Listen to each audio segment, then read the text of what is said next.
What is up, guys? Happy post-Halloween, finally, 2020. And I say that because, yeah, my Halloween, we won't go there. Hopefully yours was better, but welcome back to the channel. I was looking into darkness for something to hold on. Find you when you were so broken. Hey, how y'all doing? Hopefully life is good. And today we are talking about a juicy story that was going on Twitter, which you know is fun. We stand our Twitter discussions. JK. But anyways. So, yeah, I was going to get to the story a few days ago when really it was at its peak, but, you know, obviously I had a busy weekend, and really I should have gotten to this yesterday, which, I mean, I probably should have just stayed home if I had known what actually went on in terms of my Halloween plans, I should say. I'm not going to, like, I know, like, I sound really, like, bitter and salty. I mean, I don't want to, like, throw my friends under the bus there, but I must admit it was a big flop. But anyways, I will shut up about that. I'd be very, very, what's the word? Very petty. Yeah, petty BTV. Rawr, hey, FM. Okay, so, anyway. Luke Combs. We're going to talk about him today. Yeah, Luke Combs. Reaching great strides for the boys and girls of Countryland. You know, the country babies. Luke Puke, Mr. Honeycombs. I love that cereal, by the way. It's a good cereal. Anyway, so he was like, his song...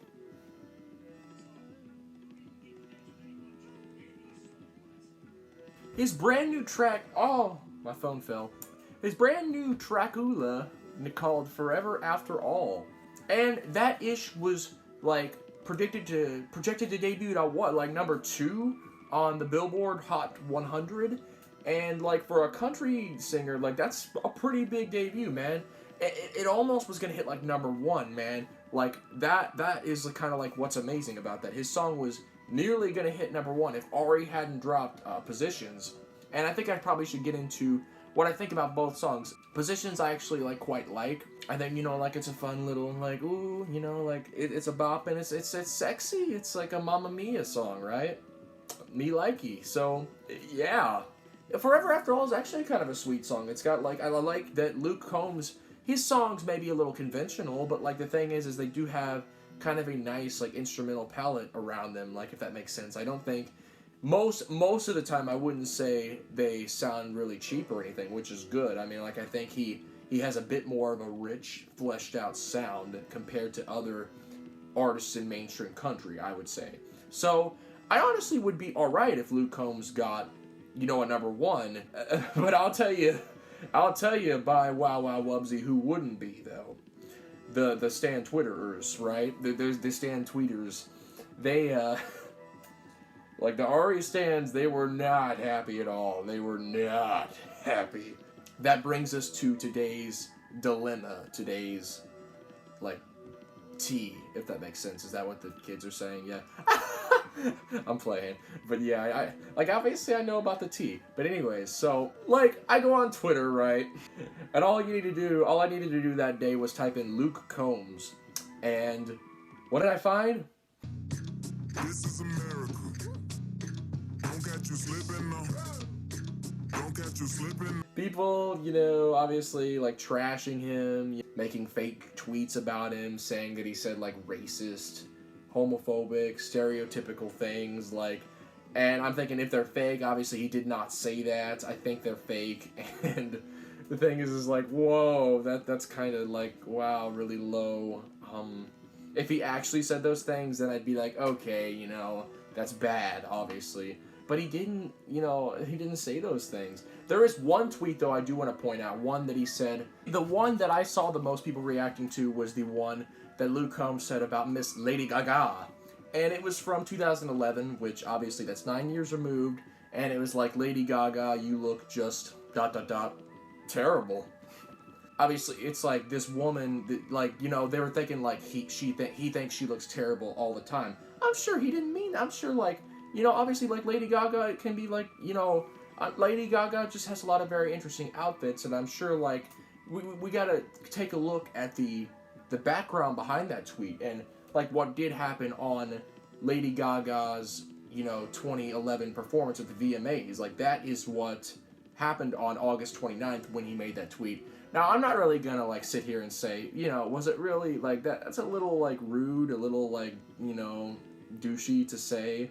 Unless maybe at face value, I get why the stans would be upset about that, especially the Ari ones, trying to find any way at all possible to freaking cancel Luke and keep him from getting the #1 over precious little Ari. And I can see why they'd be upset, but the thing is like they're really trying to they're really trying to cancel any But let's see what Lady Gaga looks like in the 2011 VMAs. Let's see this. Oh, Lady Gaga was Joe Calderone. Oh, interesting. That is not what I expected. I did not remember that, but now that I look at that is Lady Gaga. Holy crap! Wow. Okay. He probably should have left a picture of that if he thought she looked awful. Like I don't think she looked awful. Like I think she looked fine, but. Like, I thought, obviously, like, she turned heads, and she was like, like, go you. Like, Lady Gaga, definitely knows how to attract the attention in a good way. But I was just like, I could see how if a stan, just took the tweet at face value attacking Gaga, saying she looked terrible, and not doing the research behind it, that could be really, like, damaging. And, like, they thought, literally, that Luke thought that she looked terrible, like, all the time. And it's like, no. I'm sure, like, he likes Lady Gaga, like, you know what I'm saying? In her typical form, right? But, I'm not sure. That, obviously you don't know what's going through anybody's head. And then there's other tweets that are on a website as well that are real. Some tweets were definitely fake. Some tweets were already stan-made. And that's kind of what the point of the video was, just to be like, really, these stans can be getting out of control. At the end of the day, Ari is always going to be, like, super, super successful. She's gotten, like, several #1s now. And it's like, she's, like rich. She's, like, successful. I mean, Luke is rich. I'm sure he's got money. But, like, I'm just saying, like, at the end of the day, it's kind of like, it's like football, right? It's like, it's entertainment. It's like, it's nothing to really, like, tear people down. Like, especially if they're tearing other people down, saying, like, oh, you stand this, you stand that. It's like, it's entertainment at the end of the day. And I just wanted to kind of, to wrap up the video, I wanted to say, like, I know I say I stan a lot of music. Like, I get on here and I react to music. And I do like it a lot, and I do stan it, right? But when I say I stan music, like, I'm not them. I'm not the kind of stans that like to tear people down for their opinions. I respect people's opinions, honestly. Like, it's okay to like somebody. It's okay to not like somebody. But it's just like, I'm just like, yo, y'all best have something better to do with your day, right? Like,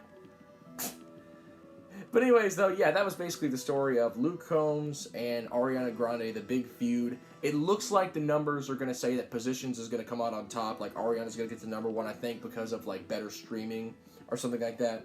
So, I mean, Luke Combs most likely is not going to get the #1, but hey, he put up a good run, and that's kind of all there is to it on the musical side of things. I just thought, like, the drama seemed kind of interesting, and I just wanted to kind of, discuss it a bit, kind of give my P's and Q's, and I will see you guys next time on LegendBTV. Sayonara.